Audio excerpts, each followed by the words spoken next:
ಈಗ ದಕ್ಷಿಣ ಲೆಬನಾನ್ ಮೇಲೆ ಮತ್ತೆ ಇಸ್ರೇಲ್ ದಾಳಿಯನ್ನ ಮಾಡಿದೆ. ದಕ್ಷಿಣ ಲೆಬನಾನ್ನಲ್ಲಿ ಇಸ್ರೇಲ್ ಬಾಂಬ್ಗಳ ಮುಖಾಂತರ ದಾಳಿಯನ್ನ ಮಾಡಿದೆ. ಏಕಕಾಲದಲ್ಲಿ ಹಲವು ಕಡೆಗಳಲ್ಲಿ ಬಾಂಬ್ ಸ್ಫೋಟಗೊಂಡಿದೆ. ಹಾಗಾಗಿ ಇಸ್ರೇಲ್ ದಾಳಿಗೆ ಕಂಗಾಲಾಗಿದೆ ಈಗ ದಕ್ಷಿಣ ಲೆಬನಾನ್.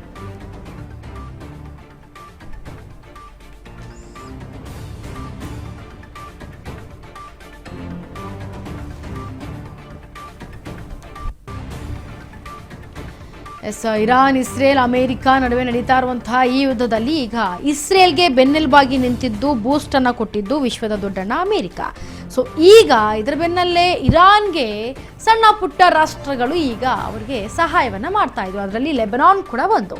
ಸೊ ಏನು ಸಪೋರ್ಟ್ ಅನ್ನ ಮಾಡ್ತಾ ಇದ್ರು ಇರಾನ್ಗೆ, ಈಗ ಈ ಲೆಬನಾನು ಇರಾನ್ಗೆ ಸಪೋರ್ಟ್ ಮಾಡ್ತಾ ಇದೆ ಅಂತಾನೆ ಹೇಳಿ ಈಗ ಮತ್ತೆ ದಕ್ಷಿಣದ ಲೆಬನಾನ್ ಮೇಲೆ ಇಸ್ರೇಲ್ ದಾಳಿಯನ್ನ ಮಾಡಿದೆ. ದಾಳಿ ಮಾಡಿರೋ ಬೆನ್ನಲ್ಲಿ ಈಗ ಈ ಒಂದು ಲೆಬನಾನ್ನಲ್ಲಿ ಇಸ್ರೇಲ್ ಬಾಂಬ್ಗಳ ಸುರಿಮಳೆಯನ್ನ ಮಾಡಿರೋದನ್ನ ದೃಶ್ಯಾವಳಿಗಳಲ್ಲಿ ಗಮನಿಸ್ತಾ ಇದ್ದೀರಿ.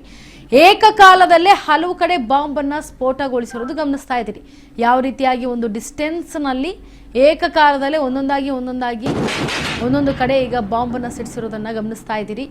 ಏಕಕಾಲದಲ್ಲಿ ಹಲವು ಕಡೆಗಳಲ್ಲಿ ಬಾಂಬ್ ಸ್ಫೋಟಗೊಳಿಸಿದೆ ಇಸ್ರೇಲ್. ಈಗ ಈ ಒಂದು ಇಸ್ರೇಲ್ ದಾಳಿಯಿಂದ ಕಂಗಾಲಾಗಿ ಹೋಗಿಬಿಟ್ಟಿದೆ ದಕ್ಷಿಣದ ಲೆಬನಾನ್.